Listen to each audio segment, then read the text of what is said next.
Welcome to the Step Up Code. तो आज का जो टॉपिक है वो है मल्टीप्लिकेशन टेबल इन जावास्क्रिप्ट। तो ये क्या है, कैसे इम्प्लीमेंट होता है, वो सबसे पहले हम आउटपुट को दिखाते हैं कि ये मल्टीप्लिकेशन टेबल क्या है। तो अगर हमारा जो चैनल है सब स्टेप अप कोड, अगर वो सब्सक्राइब नहीं किया हो तो ज़रूर सब्सक्राइब करो, ठीक है ना। और पास में बेल आइकन प्रेस करना ना भूलना। तो नेक्स्ट चलो जाते हैं हमारा आउटपुट में। ये देखो आउटपुट हमारा मल्टीप्लिकेशन जो टेबल है वो है किस तरीके से ये आ रहा है। देखो ऐसे 1 2 3 4 ऐसे करके जो नंबर है हमने लिखा है। और इधर भी देखो इम्प्लीमेंट किया है, मतलब हम रो वाइज भी लिखे हैं 1 to 9 तक और कॉलम में भी 1 to 9 तक है। तो इसको कैसे इम्प्लीमेंट किया देखो, वन वन का जो मल्टीप्लिकेशन टेबल है ये 9 तक है। टू को कर सकते हो, 2 2 ज़ा 4, 2 3 ज़ा 6, 2 4 ज़ा 8 ऐसे करके 2 9 ज़ा 18 ऐसे करके पूरा 9 का जो पूरा मल्टीप्लिकेशन टेबल है वो हमने इम्प्लीमेंट किया। तो जावास्क्रिप्ट से इम्प्लीमेंट करने से क्या फ़ायदा है, अगर तुम नॉर्मल एचटीएमएल से इतना बड़ा टेबल बनाओगे तो बहुत बड़ा कोडिंग बन जाएगा। तो इसको हम मल्टीप्लिकेशन टेबल को हम किस तरीके से जावास्क्रिप्ट में इम्प्लीमेंट करते हैं, तो चलो एक एक करके कोडिंग को करते रहते हैं और समझाते रहते हैं।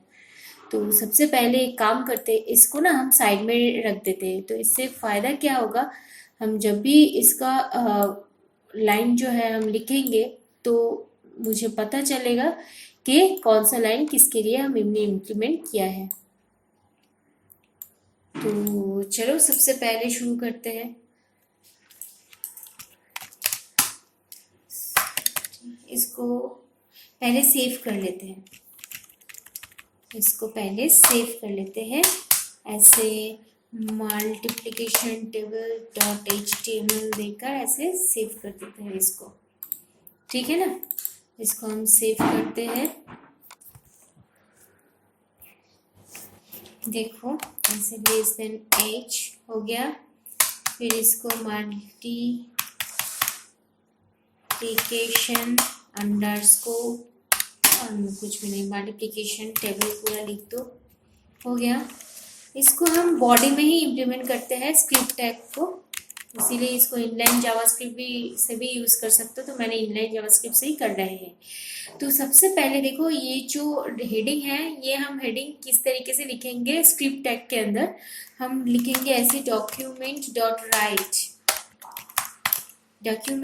राइट में लिखेंगे h1, then we write center tag and we write multiplication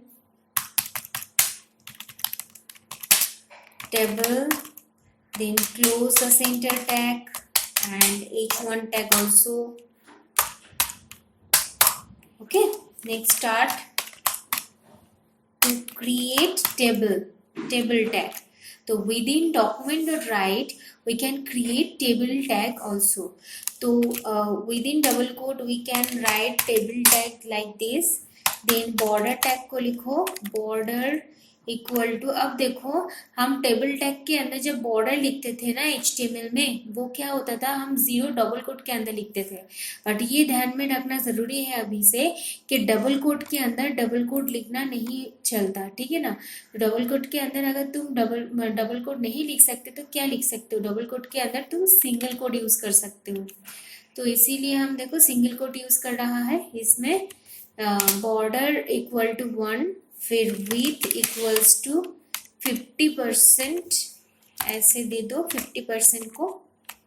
फिर इसको सेव, इतना तक हो गया। टेबल डिज़ाइन मैंने टेबल को स्टार्ट कर दिया और टेबल को सबसे पहले चलो क्लोज कर देते हैं।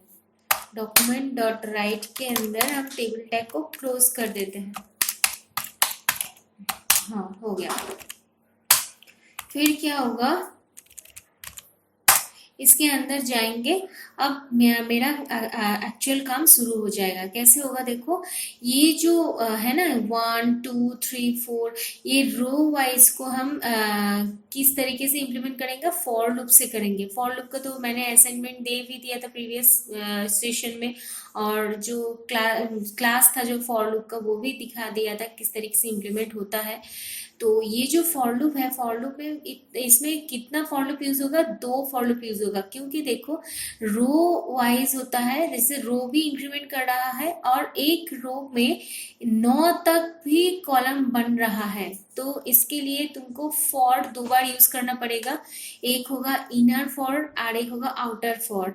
आउटर फॉर बेसिकली यूज होगा तुमको रो बनाने के लिए। रो जो है ये 1 2 3 ये रो बनाने के लिए आउटर फॉर यूज करना होगा। तो मैं आई एक वेरिएबल लेती हूँ जिसको 1 से स्टार्ट करती हूँ, क्योंकि इधर जो है देखो 1 से स्टार्ट किया हुआ है, इसीलिए 1 से स्टार्ट करते हैं। फिर जाएंगे कितना तक, 9 तक जाएंगे, सॉरी 9 तक, ये जो 9 है ये 9 तक जाएंगे, इसीलिए हम इसको 9 लिखेंगे। फिर आई प्लस पास डाल देंगे। तो ये हो गया हमारा फर्स्ट रो वाला काम। तो देखो इधर जो है 1, ये 1 को हम प्रिंट कर रहे हैं ना। 1 जब तुम प्रिंट करोगे तो सबसे पहले क्या करना होगा, ये जो i इक्वल टू 1 है, 1 को तुमको फर्स्ट जो रो है इस सेक्शन को तुमको तो प्रिंट करना है ना। तो सबसे पहले इसको प्रिंट करना मतलब हर एक का जो फर्स्ट रो नंबर है उसको तुमने सबसे पहले प्रिंट करना पड़ेगा। तो रो नंबर को प्रिंट करने कैसे करोगे, ऐसे लिखोगे डॉक्यूमेंट डॉट राइट, फिर इसके अंदर क्या करोगे, टीआर शुरू करोगे, क्योंकि हम जानते हैं टीआर नया रो बनाता है। फिर टीएच करो, टीएच भी यूज कर सकते हो, टीडी भी यूज कर सकते हो, as you wish. Double quote के बाद मुझे प्लस लिखना होगा क्योंकि ये कॉन्कैटिनेशन ऑपरेटर है।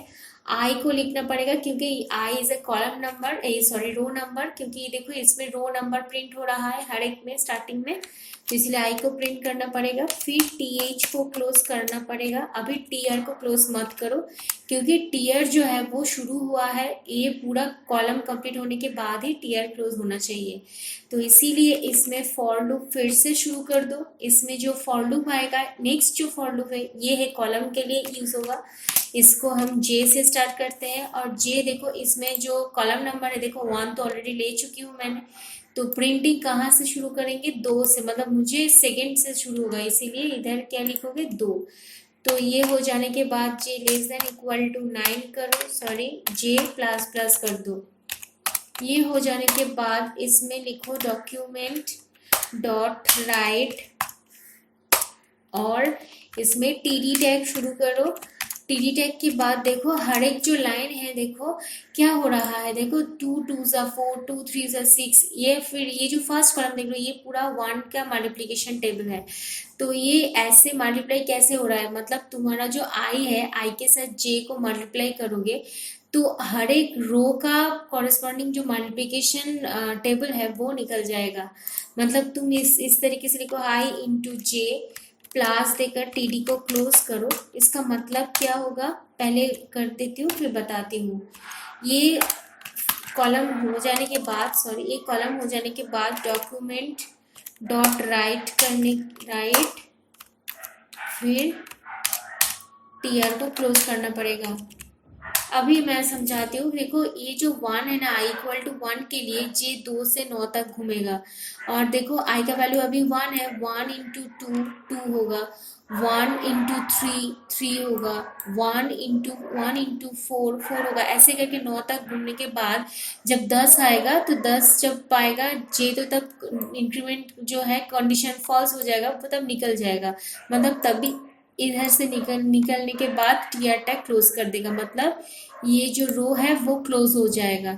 फिर नया जो आई का वैल्यू है, आई का वैल्यू जब 2 होगा, 2 से अभी शुरू होगा, तो क्या होगा देखो 2 2 4, मतलब देखो फर्स्ट टाइम जो आई है वो 2 तो प्रिंट कर दिया, फिर 2 2 4 प्रिंट हो रहा है। फिर जे जब 3 घूम रहा है तो 2 3 6 होगा, फिर 2 या आई तो 2 है तो फिर जे का वैल्यू 4 होगा तो 2 4 8 होगा। इस तरीके से वो मतलब इंक्रीमेंट करेगा और मल्टीप्लिकेशन करके निकल जाएगा।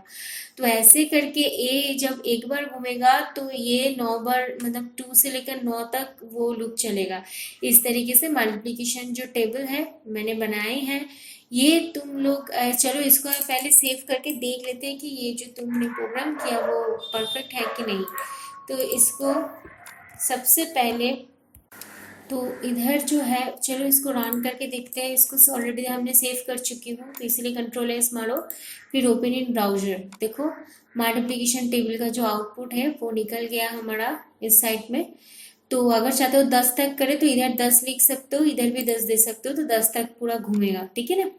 तो ये गया मल्टीप्लिकेशन टेबल। इसको थोड़ा प्रैक्टिस कर सकते हो। अगर कोई डाउट्स है तो कमेंट सेक्शन में ज़रूर कमेंट करो, और अगर पसंद आए तो लाइक करो, शेयर करो, और सब्सक्राइब, अगर तुम नया हो तो सब्सक्राइब करना ना भूलना, ठीक है ना।